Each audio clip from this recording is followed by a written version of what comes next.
கிறிஸ்தவர்களோ யூதர்களோ ஏதோ ஒரு தவறான நம்பிக்கையினை பின்பற்றுகிறவர்களாக நினைப்பது மிகவும் தவறான ஒரு எண்ணமாகும். ஏனென்றால் மிகவும் பழமையான கல்வெட்டுகள் முதற்கொண்டு கிறிஸ்தவர்கள் மற்றும் யூதர்களுடைய இறைவனாகிய எலோஹிம் யாவே வழிபட்டு வரக்கூடிய ஒரு நாமமாக காணப்படுகிறது. அமாரா வெஸ்ட் இன்ஸ்கிரிப்ஷன்ஸ், இந்த கல்வெட்டு ஆதாரமானது இதுவும் ஒரு பிரான்ஸ் ஏஜ், வெண்கல காலத்தை சேர்ந்த கல்வெட்டு ஆதாரமாகும். இது எழுதப்பட்ட காலமானது கிமு 1300. இந்த கல்வெட்டு ஆதாரம் எழுதப்பட்டது எகிப்தினுடைய பார்வோன் ராமசேஸ் 2 அவர்களுடைய காலத்தில் இந்த கல்வெட்டானது எழுதப்பட்டுள்ளது.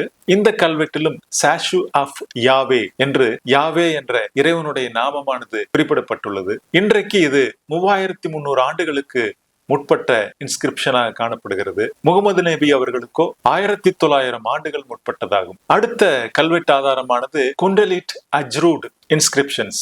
இது ஒரு பானை ஓட்டில் கண்டறியப்பட்டதாக இருக்கிறது.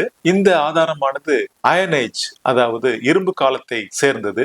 கிமு 900 எழுதப்பட்டதாகும். இந்த ஆதாரமானது வடகிழக்கு சினாய் பகுதியில் கிடைக்க பெற்றுள்ளது. பைபிளினுடைய வரலாற்று பின்னணியில் பார்ப்போமானால் எசேக்கியா ராஜா யூத மதத்தின் பழமையை மீட்டெடுத்த காலத்தில் எழுதப்பட்ட எழுத்தாக இது காணப்படுகிறது.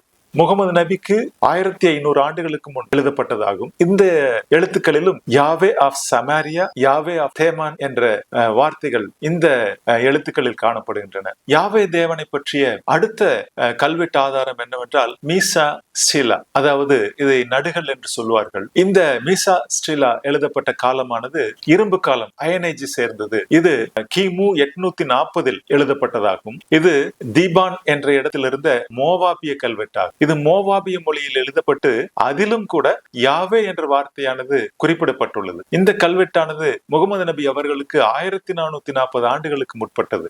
இன்றைக்கு நாம் கணக்கிடுவோமானால் 2860 ஆண்டுகளுக்கு முன் இந்த கல்வெட்டானது எழுதப்பட்டுள்ளது. எனவே கிறிஸ்தவர்களும் யூதர்களும் ஆதி இறைவனை தொழுது வருகின்றனர் என்பதற்கு இவைகள் ஒரு முக்கியமான ஆதாரமாக எடுத்துக்கொள்ளப்படுகின்றன.